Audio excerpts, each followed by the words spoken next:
Hi ಸ್ನೇಹಿತರೆ, welcome to my channel. ಹೇಗಿದ್ರೆ ಎಲ್ಲರೂ?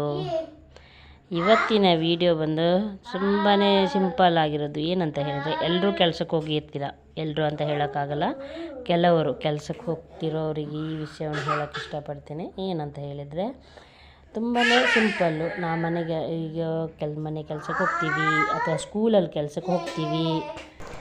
ಕೆಲಸ ಅಂತ ಬಂದಾಗ ನಾವು ಹೋದಾಗ ಅಲ್ಲಿ ಯಾವ ರೀತಿ ಮಾಡಬೇಕು ಏನು ಅಂತ ಅವರೇ ಹೇಳಿರ್ತಾರೆ ಅಲ್ವಾ.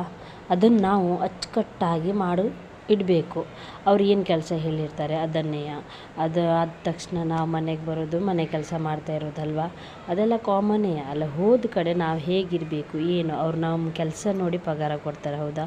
ಕಡಿಮೆ ಪಗಾರ ಕೊಡ್ತಿದ್ರೆ ಅವ್ರು ಸ್ವಲ್ಪ ಹೆಚ್ಚು ಕೊಡುವ, ಇವರು ತುಂಬ ಚೆನ್ನಾಗಿ ಮಾಡ್ತಿದ್ದಾರಲ್ವ ಅಂತ ಒಂದು ಭಾವನೆ ಇರುತ್ತೆ. ಹಾಗೆಯೇ 3-4 ಜನ ಕೆಲಸಕ್ಕಿರ್ತಾರೆ ನೋಡಿ, ಅವರಿಗೊಂದು ಮಾಹಿತಿ ಚಿಕ್ಕದಾಗಿರೋದು.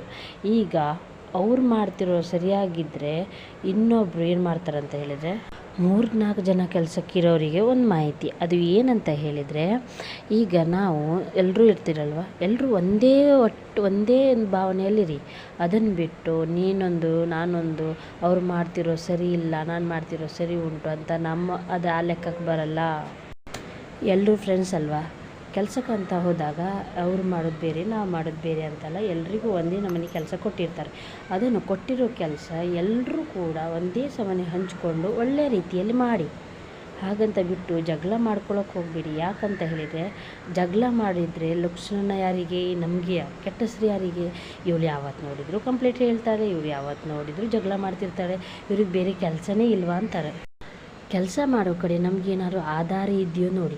ಆಧಾರ ಇದ್ದರೆ ಅಂಥವ್ರ ಮನೆಗೆ ಅಥವಾ ನಾವು ಕೆಲಸ ಮಾಡೋ ಯಾವುದೇ ಒಂದು ಜಾಗದಲ್ಲಾದರೆ ಅವರಿಗೆ ನಿಯತ್ತಾಗಿರಿ. ನಿಯತ್ತಿದ್ದರೆ ನಾವು ಏನು ಬೇಕಾದ್ರೂ ಸಾಧಿಸ್ಬೋದು. ಹಾಗೆಯೇ ಇನ್ನೊಂದು ಮಾತು ನಾನು ಹೇಳ್ತಿರೋದು, ಪಗಾರ ಯಾರು ಕೊಡ್ತೀರಿ ನೋಡಿ ಅವರಿಗೆ ಈ ಮಾತು. ಏನಂತ ಹೇಳಿದರೆ, ನೀವು ಪಗಾರ ಕೊಡ್ತೀರಲ್ವ, ಅವರನ್ನು ಕೆಲಸದವ್ರ ಥರ ನೋಡಬೇಡಿ. ನಮ್ಮ ಮನೆಯಲ್ಲೂ ಒಬ್ಬರು ಅಂತ ನೀವು ತಿಳ್ಕೊಳ್ಳಿ. ಯಾಕಂತ ಹೇಳಿದರೆ, ನಾವೆಷ್ಟು ಚೆನ್ನಾಗಿ ನೋಡ್ಕೊಳ್ತಿರೋ ಹಾಗೆ ಅವರು ಕೂಡ ನಮ್ಮನ್ನು ತುಂಬ ಚೆನ್ನಾಗಿ ನೋಡ್ಕೊಳ್ತಾರೆ. ಹಾಗೆ ನಮ್ಮ ಮನೆಯಲ್ಲೂ ಅವರು ಕೆಲಸ ಮಾಡೋರು ಕೂಡ ನಮ್ಮ ಮನೆ ಅಂತ ನಾವು ಕೆಲಸ ಮಾಡಬೇಕು. ಹಾಗೆಯೇ ಅವರು ಕೂಡ ನಮ್ಮನ್ನು ಚೆನ್ನಾಗಿ ನೋಡ್ಕೊಳ್ತಾರೆ ಅಲ್ವಾ. ಅದಕ್ಕೋಸ್ಕರ ಹೇಳ್ತಾ ಇರೋದು, ಜಗಳ ಆಡ್ಕೊಳ್ಳೋದು ಬದಲು ತುಂಬ ಚೆನ್ನಾಗಿರಿ ಎಲ್ಲರೂ ಕೂಡ.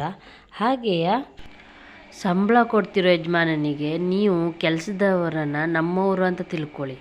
ಅವರು ಕೂಡ ನಿಮ್ಮವ್ರ ಥರನೇ ಇರ್ತಾರೆ. ಹಾಗೆಯೇ ಅವರಿಗೆ ಯಾವ ಸಮಯಕ್ಕೆ ನೀವು ಕೆಲಸ ತೊಗೊಳ್ತೀರಿ ನೋಡಿ, ಅದೇ ಕರೆಕ್ಟಾಗಿ ಅವರಿಗೆ ಸರಿಯಾಗಿ ಪೇಮೆಂಟ್ ಕೊಡಿ. ಅವರಿಗೂ ಖುಷಿಯಾಗತ್ತೆ. ನಾವು ಕೇಳೋಕ್ಕೂ ಮುಂಚೆ ಕೊಟ್ರಲ್ಲಪ್ಪ ಹಣ, ತುಂಬ ಖುಷಿಯಾಗತ್ತೆ ಅವರಿಗೆ. ಯಾರಿಗಾದರೂ ಏನಾದರೂ ಕೆಲಸದಲ್ಲಿ ಹೇಳಿದಾಗ ಇನ್ನೊಬ್ಬರ ಎದುರುಗಡೆ ಕೆಲಸದವ್ರನ್ನು ಬೈಯೋಕ್ಕೆ ಹೋಗಬೇಡಿ. ಅವ್ರ ಮನಸ್ಸಿಗೆ ತುಂಬ ನೋವಾಗತ್ತೆ. ಮತ್ತು ಅವರಿಗೆ ಏನಂತ ಹೇಳಿದರೆ, ಕೆಲಸದವರನ್ನು ಕೀಳಾಗಿ ನೋಡಬೇಡಿ.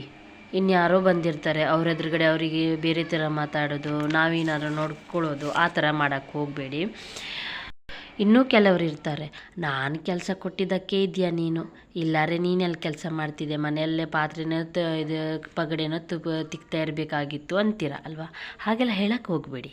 ಅವರು ಪಾಪ ಏನೋ ಒಂದು ಆಧಾರ ಇರುತ್ತೆ ಅಂತ ಬರ್ತಾರಲ್ವ, ಅವ್ರ ಸಮಯಕ್ಕೆ ತಕ್ಕಂಗೆ ನಾವು ಪಗಾರವನ್ನು ಕೊಟ್ಟರೆ ಅವರಿಗೂ ಖುಷಿ ಆಗತ್ತೆ. ಏನೋ ಪಾಪ ಏನೋ ಒಂದು ಆಗತ್ತೆ ಅಂತ ಬಂದಿರ್ತಾರೆ, ಏನೋ ಒಂದು ಕಷ್ಟ ಇರುತ್ತೆ, ಅವ್ರಿಗೆ ಪ್ರಾಬ್ಲಮ್ಸ್ ಇರುತ್ತೆ ಪಾಪ. ಅವ್ರಿಗೆ ಸಮಯಕ್ಕೆ ತಕ್ಕ ಹಾಗೆ ಅವ್ರ ಪಗಾರವನ್ನು ಕೊಟ್ಟು ಸಹಕರಿಸಿ. ಈ ವಿಡಿಯೋ ನಿಮಗೆಲ್ರಿಗೂ ಇಷ್ಟ ಆಗಿದೆ ಅಂತ ಭಾವಿಸ್ತೇನೆ. ಟೇಕ್ ಕೇರ್, ಬಾಯ್, ಒಳ್ಳೆಯದಾಗಲಿ.